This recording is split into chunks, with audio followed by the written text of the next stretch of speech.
Hello guys, అందరు ఎలా ఉన్నారు? అందరు బాగున్నారు అనుకుంటున్నాను. సో మీ వీకెండ్ అయితే ఎలా జరిగింది? నా వీకెండ్ అయితే మంచిగా పీస్ఫుల్ అండ్ రిలాక్స్ అయిపోయింది. సో ఈరోజు మండే, ఇది మండే రోజు బ్లాగ్. ట్యూస్డే వెనస్డే వరకు ఈ బ్లాగ్ రిలీజ్ చేస్తాను. సో ఈ రోజు అయితే నేను లంచ్లోకి పాలకూర ఆలుగడ్డ చేద్దాం అనుకుంటున్నాను. చూద్దాం ఇంకా ఏం వెరైటీస్ చేస్తాను అనేది. ఈరోజు అయితే అంత కుక్ చేయాలని ఏం లేదు. సో ఒకటే కర్రీ చేసి రైస్ పెడదాం అనుకుంటున్నాను. ఈ బ్లాగ్ అయితే నేను కంటిన్యూ చేస్తున్నాను. నా కుకింగ్ చూడండి. మీ అందరి రెస్పాన్స్కి నాకు థ్యాంక్ యూ సో మచ్. ఇంతవరకు నేను చేసిన ప్రతి ఒక్క కుకింగ్ రెసిపీకి మీరు నా పైన ఎంతో లవ్ చూపించినారు, సపోర్ట్ చూపించినారు. ఈవెన్ ఛానల్ చిన్నదైనా కూడా మీరు ఇచ్చే వ్యూస్, మీరు ఇచ్చే లైక్స్, సపోర్ట్ చాలా చాలా ఎంకరేజింగ్ ఉంది. హోప్ మీ అందరు ఇదే సపోర్ట్ నాకు ఎప్పుడు ఉంటుందని కోరుకుంటున్నాను. మంచి మంచి బ్లాగ్స్, ఎగ్జైటింగ్ కంటెంట్, ఇంకా మీకు ఎలాంటి కంటెంట్ చూడాలని ఉందో కూడా నాకు మెసేజ్ కానీ లేదంటే కమెంట్లో చెప్తే నేను ఖచ్చితంగా వాటిపైన కూడా వర్కౌట్ చేస్తాను. సో దట్ మంచి వ్యూస్ వస్తుంది, మంచి కంటెంట్ వస్తుంది కదా. మీకు నచ్చిన కంటెంట్ పెడితేనే మీకు యూస్ఫుల్ అండ్ నాకు useful. So will see what to do next. ఇప్పుడైతే నేను చేసే లంచ్ అంతా నేను బ్లాగ్ చేస్తుంటాను, చూస్తూ ఉండండి. అండ్ ఫస్ట్ టైం ఎవరైనా నా ఛానల్ చూస్తుంటే లైక్ చేయండి, షేర్ చేయండి, సబ్స్క్రైబ్ చేయండి. మీ ఫ్రెండ్స్ అండ్ ఫ్యామిలీస్ కూడా ఈ ఛానల్ అనేది షేర్ చేయండి. ఓకే, ఇప్పుడైతే కుకింగ్ స్టార్ట్ చేద్దాం. Bye bye. ఇంకా ఇక్కడైతే నేను వంట ప్రిపరేషన్ స్టార్ట్ చేసేసాను. మెయిన్ థింగ్ వంట చేయడంలో ఏంటంటే వెజిటేబుల్స్ అన్నీ చాప్ చేసుకోవడం. అదే చాలా పెద్ద పనిలా అనిపిస్తుంది నాకైతే. ఒక కట్ చేసిన వెజిటేబుల్స్ ఏమున్నా కూడా వండడం చాలా ఈజీనే, కానీ అవన్నీ కట్ చేసుకోవడానికి, కడుక్కోవడానికి చాలా టైం పడుతుంది. ఇంకా లీఫీ వెజిటేబుల్స్ అయితే చెప్పనవసరం లేదు. అవన్నీ చూసుకుంటూ అందులో మళ్ళీ గడ్డి అట్లా ఏమైనా ఉందా అని చూసి అవన్నీ కట్ చేసుకొని వాష్ చేసుకునే వరకు టైం ఎక్కువ పడుతుంది. ఇంకా ఈ ఆకుకూరలలో మట్టి, ఇంకా కొంచెం కొంచెం అక్కడ బురద అలా కూడా ఉంటుంది కదా, చాలా కేర్ఫుల్గా కడుక్కోవాలి. లేదంటే కూర మొత్తం ఇసుకలాగా అయిపోతుంది, అంత మట్టి అనేది వచ్చేస్తుంది కర్రీలో. చూడండి, ఇక్కడ పాలకూర నిన్న నైటే తెచ్చినాను, అయినా కూడా అందులో సగం అంతా ఖరాబ్ అయింది. అదంతా తీసేసి మంచి ఆకులు ఉంచుకొని అవన్నీ సన్నగా చాప్ చేసి నేను పక్కన పెట్టుకుంటున్నాను. ఆకుకూరలు తినడం హెల్దీనే, బట్ వాటిని కట్ చేసుకొని వాష్ చేసుకొని వండుకోవడమే పెద్ద కష్టం. కానీ మన హెల్త్ కోసం మనం చేసుకోవడం ఇంపార్టెంట్. వీక్ మొత్తం మంచిగా హెల్దీ ఫుడ్ తిని మంచి డైట్ మెయింటైన్ చేస్తే దాని తర్వాత మనకు నచ్చిన ఫుడ్ తినొచ్చు వీకెండ్లో. మేమైతే అదే చేస్తాం. అన్ని వెజిటేబుల్స్ మోస్ట్లీ అన్నీ తినడానికి ట్రై చేస్తాం, మా డైట్లో ఇంక్లూడ్ చేసుకోవడానికి అన్నీ చేస్తాము. అండ్ వీకెండ్ మాకు నచ్చిన ఫుడ్, మా క్రేవింగ్స్ అన్నీ కూడా మేము సాటిస్ఫై చేసుకుంటాం. ఇక్కడ అయితే నేను ఇంకా పాలకూర కట్ చేయడం అయితే అయిపోయింది. చూడండి, ఒక 8 కట్టల వరకు నేను పాలకూర కట్ చేసినాను. ఎంత వేస్ట్ వెళ్ళింది చూడండి. అందులో నుండి మనకు సగం వేస్ట్ వెళ్తుంది, ఇంకా సగం మాత్రమే మనము కర్రీ చేసుకోవడానికి ఉంటుంది. అయితే ఓన్లీ పాలకూర వండితే చాలా కొంచెం అవుతుంది. అందుకోసం నేను అందులో ఏం చేశానంటే ఆలు కూడా వేస్తున్నాను. ఇంకా ముందే ఆనియన్, పచ్చిమిర్చి కట్ చేసుకున్నాం అనుకోండి, చేసుకోవడం చాలా ఈజీ అయిపోతుంది కదా. అందుకోసం ఇక్కడ నేను ఆనియన్, పచ్చిమిర్చి కట్ చేస్తున్నాను. దాని తర్వాత ఒక ఆనియన్ కూడా మొత్తం పీల్ చేసేసుకొని దాన్ని కూడా కట్ చేస్తున్నాను. మీకు పాలకూరలో ఏ కాంబినేషన్ ఇష్టం? చాలామంది పాలకూర పప్పు చేస్తారు, నేను కూడా చేస్తాను. బట్ డైలీ పప్పు తిని బోర్ అయిపోయిందని చెప్పేసి నేను ఆలు ఇంకా పాలకూర చేస్తున్నాను. కొంతమంది రొయ్యలు కూడా వేసుకుంటారు. అలాంటి రెసిపీస్ కూడా తొందరలోనే చేస్తాం మన ఛానల్లో. సో ఇంకా ఇక్కడ ఆలు కూడా చిన్న చిన్నగా కట్ చేస్తున్నాను. చిన్నగా కట్ చేస్తే తొందరగా ఉడికిపోతుంది, అందుకోసమనే నేను కొంచెం చిన్నగా కట్ చేస్తాను. పెద్దగా తినే వాళ్ళైతే కొంచెం పెద్ద క్యూబ్ లాగా కట్ చేసుకుంటే సరిపోతుంది. ఆలు పాలక్ కాంబినేషన్ చాలా బాగుంటుంది. ఈ కర్రీ రోటీస్లో కూడా బాగుంటుంది, కానీ ఇవాళ అయితే నేను ఓన్లీ రైస్ చేస్తున్నా. ఈరోజు పెద్దగా కుకింగ్ చేయాలని, కిచెన్లో ఉండాలని అంత లేదు, అందుకోసమే చిన్న బేసిక్ రెసిపీస్ చేస్తున్నా ఇవాళ. ఈ కటింగ్ అంతా అయిపోయే వరకు నేను ఇంకా బియ్యం కూడా కడిగేసుకొని ఇక్కడ స్టవ్ పైన అయితే పెట్టేస్తున్నా. అంటే సైమల్టేనియస్గా ఇంకా కర్రీ అయ్యేలోపు వేడిగా రైస్ కూడా అయిపోతుంది కదా, అందుకోసమే చేసేస్తున్నాను. ఇక్కడ కర్రీ కోసం ముందే నేను కడాయి పెట్టేసి అందులో ఆయిల్ వేస్తున్నాను. ఈ ఆయిల్ వేడయ్యేలోపు నేను ఈ ఆకుకూర అనేది మొత్తం వాష్ చేసుకుంటాను. ఆకుకూర వాష్ చేసేటప్పుడు ఇలా ఒక జాలి గిన్నె, ఇంకొక నార్మల్ గిన్నె పెట్టుకుంటే కడగడానికి ఈజీ ఉంటుంది. ఇప్పుడు నేను ఇంతకుముందు స్టీల్లో వాటర్ తీసుకున్నా కదా, స్టీల్ బేషన్లో, అందులో మంచిగా ఆకుకూర అంతా వేసి బాగా రుద్దుతూ కడుక్కున్నాం అనుకోండి, ఏమైనా డర్ట్ అలా ఉంటే కిందికి వెళ్ళిపోతుంది. కూరలలో చాలా ఇసుక అనేది ఉంటుంది కాబట్టి మనం కేర్ఫుల్గా వాష్ చేసుకోవాలి.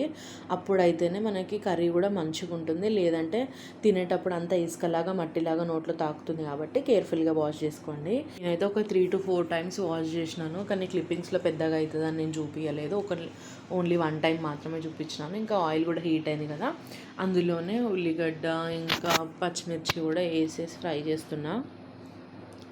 అవి బాగా వేగిన తర్వాత కరివేపాకు కూడా వేసుకుంటున్నాను. ఇక్కడ ఆకుకూరలు చాలా వెరైటీగా కూడా చేసుకోవచ్చు. అంటే ఓన్లీ పచ్చికారం వేసి కూడా చేసుకోవచ్చు, లేదంటే ఎల్లిపాయ కూడా వేసి చేసుకోవచ్చు. దాని టేస్ట్ కూడా బాగుంటుంది. బట్ ఇవాళ అయితే నేను బేసిక్ రెసిపీ చేస్తున్నాను. ఇంకా ఫ్యూచర్లో అలాంటి రెసిపీస్ కూడా ట్రై చేస్తాను, చూస్తుండండి. ఇంకా తర్వాత దీంట్లో అయితే నేను కొంచెం పసుపు వేసుకున్నాను. మీకు కావాలంటే అల్లం వెల్లుల్లి పేస్ట్ వేసుకోండి, బట్ ఆకుకూరలలో నేనైతే వేయను. ఇంకా దాని తర్వాత మనం ఆల్రెడీ కట్ చేసి పెట్టుకున్న ఆలు కూడా వేసేసాను. ఆయిల్లో వేసి బాగా ఫ్రై చేసుకోండి. అప్పుడైతేనే పొటాటోస్ అనేవి బాగా మగ్గుతాయి.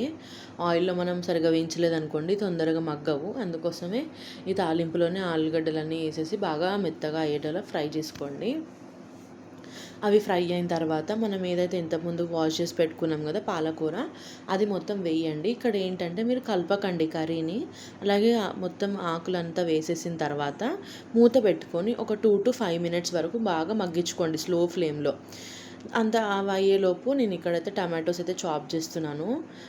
కర్రీ కూడా అడగంటది, ఎందుకంటే పాలకూరలో చాలా వాటర్ కంటెంట్ ఉంటుంది కదా, ఆ వాటర్ కంటెంట్తోనే మనకి కర్రీ అనేది బాగా మగ్గిపోతుంది. చూడండి, నేను ఏం వాటర్ వేయలేదు, ఇక్కడ ఆకుకూర వేసి మూత పెట్టి మగ్గించాను. ఆ వచ్చిన వాటర్తోనే కర్రీ అంతా కూడా మగ్గిపోయింది. చూడండి, మీరు చూస్తుంటే ఆకులన్నీ మొత్తం చిన్నగా అయిపోయాయి. కట్ చేసినప్పుడు మనకు చాలా కర్రీలాగా అనిపించింది. బట్ ఇక్కడ మనం ఆవిరి మీద ఉడకబెట్టగానే చాలా కొంచెం క్వాంటిటీ అయిపోయింది కదా. ఇప్పుడు నేను ఇందులో ఒక 3 టమాటోస్ వరకు కట్ చేసుకొని వేసుకున్నా. ఇంకా దీనికి మనకు సరిపడా ఉప్పు ఇంకా కారం వేసుకోండి. కొంచెం ఉప్పు అనేది కొంచెం తగ్గించి వేసుకోండి, ఎందుకంటే ఆకుకూరలలో ఉప్పు అంత ఎక్కువ పట్టదు. సో మీరు టేస్ట్కి తగ్గినట్టు చూసుకొని సాల్ట్ వేసుకోండి. ఈ సాల్ట్ కారం వేసుకున్న తర్వాత ఇంకా మళ్ళీ ఒకసారి బాగా కలిపేసేయండి, ఎందుకంటే ఆలుకు కూడా మనం వేసిన ఉప్పు కారం కూడా పట్టాలి కదా. సో ఆలుకు కూడా బాగా ఉప్పు కారం పట్టేలా కలిపేసుకొని ఇంకా మూత పెట్టి ఒక 5 minutes వరకు, 5 to 10 minutes వరకు చిన్న ఫ్లేమ్ పెట్టేసి ఇంకా ఆవిరికి ఉడికేలాగా వదిలేయండి. అంతలోపు మనకి రైస్ కూడా అయిపోతుంది కదా. చూడండి, నేనైతే ఈ కర్రీలో ఏం వాటర్ వేయలేదు. మనము టమాటోస్కి ఇంకా పాలకూరకి వేసిన వాటర్తోనే కర్రీ అనేది వండుతున్నాం. ఇంకా అడిషనల్గా ఇందులో ఎలాంటి వాటర్ వేయాల్సిన అవసరం లేదు. ఆ వాటర్తోనే కర్రీ మంచిగా మగ్గిపోతుంది. చూడండి, బాగా వచ్చింది కదా గ్రేవ్ లాగా. మళ్ళీ మూత పెట్టేసి మళ్ళీ స్లో ఫ్లేమ్లో ఇంకొక 5 minutes మనం కుక్ చేసామంటే మన కర్రీ అయితే రెడీ అయిపోతుంది. ఇంకా వేడివేడిగా అన్నం కూడా అయిపోయింది. సో చారులాగా ఏమైనా చేసుకుంటే బాగుంటుందని అనిపించి ఇక్కడైతే నేను పెరుగు చారు చేస్తున్నాను. ఇది చాలా సింపుల్ రెసిపీ, 2 minutes రెసిపీ. మనకి ఏం తినాలనిపించినప్పుడు ఇలా పెరుగు చారు చేసుకుంటే హ్యాపీగా తినచ్చు. సో దీనికోసం నేనైతే కొంచెం పెరుగు తీసుకున్నాను. ఒక 1 cup ఉంటుంది నాకు తెలిసి ఈ పెరుగు. అందులో కొంచెం సాల్ట్ వేసేసి ఉండలు లేకుండా మంచిగా కలుపుకోండి. కలుపుకున్న తర్వాత వాటర్ వేస్తున్నాను. నేనైతే ఒక 1 glass వాటర్ వేసాను ఇక్కడ. మీరు కొంచెం పెరుగు చిక్కగా తినేవాళ్ళనుకోండి ఒక 1/2 glass వేసుకుంటే సరిపోతుంది. ఇంకా లమ్స్ ఎలా కూడా లేకుండా నీట్గా మిక్స్ చేసుకోండి. మిక్స్ చేసుకొని పక్కన పెట్టుకొని దీనికి ఒక తాలింపు అనేది మనం పెట్టుకుందాం. ఇప్పుడు దానికోసం ముందు ఒక గిన్నె పెట్టి అందులో ఆయిల్ వేసుకోండి. ఆయిల్ వేడైన తర్వాత ఆవాలు జీలకర్ర వేయండి. అవి కూడా మంచిగా చిటపటలాడిన తర్వాత ఒక 2 కట్ చేసుకున్న పచ్చిమిర్చి కూడా వేసుకోండి. అవి ఫ్రై అయిన తర్వాత కరివేపాకు ఇంకా కొత్తిమీర, మీకు ఇష్టం ఉంటే ఆనియన్స్ కూడా వేసుకోండి. నేను మళ్ళీ ఏం కట్ చేయాలి ఆనియన్స్ అని చెప్పి కట్ చేయకుండా నేను వేయలేదు.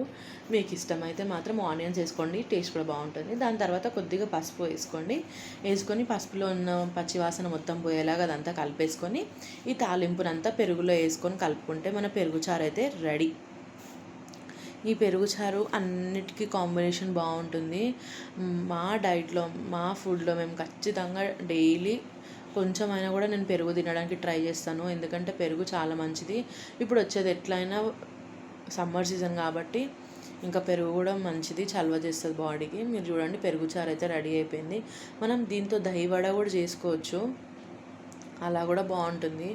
మీ దగ్గర ఆల్రెడీ ఉన్న వడలు కూడా ఇందులో వేసుకొని నానబెట్టుకొని తినండి, టేస్ట్ చాలా బాగుంటుంది. అప్పుడప్పుడు ఇలాంటివన్నీ చేస్తూ ఉంటే మనకు కూడా కుకింగ్తో ఎక్స్పెరిమెంట్స్ చేస్తుంటే బాగుంటుంది కదా. సో అంతలోపు ఇంకా చూడండి, ఇది పాలకూర కూడా కర్రీ అయితే రెడీ అయిపోయింది. మంచిగా ఆయిల్ కూడా పైనకి తేలింది. ఇంకా ఆలులు కూడా మంచిగా మెత్తగా అయిపోయాయి కాబట్టి ఇంకా కర్రీ రెడీ అయిపోయినట్టే. ఇంకా మనం వేడిగా ప్లేట్లో పెట్టుకొని తినడమే లేట్. ఇక్కడైతే వేడిగా అన్నం అయింది కదా, అన్నం అయితే పెట్టేసుకుంటున్నాను నేను. అన్నం, దాని తర్వాత ఇప్పుడే వండిన ఆలుగడ్డ పాలకూర అండ్ పెరుగు చారు ఇవన్నీ వేసుకొని అయితే నా లంచ్ కంప్లీట్ చేస్తున్నాను.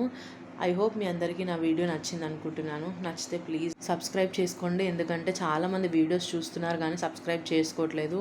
సో ప్లీజ్ సబ్స్క్రైబ్ చేయండి అండ్ మీ ఫ్రెండ్స్కి కూడా షేర్ చేయండి. ఐ హోప్ మీ అందరికీ నా వీడియో నచ్చింది అనుకుంటున్నాను. ఇంకొక వీడియోతో మళ్ళీ కలుస్తాను. అంతవరకు బాయ్ బాయ్.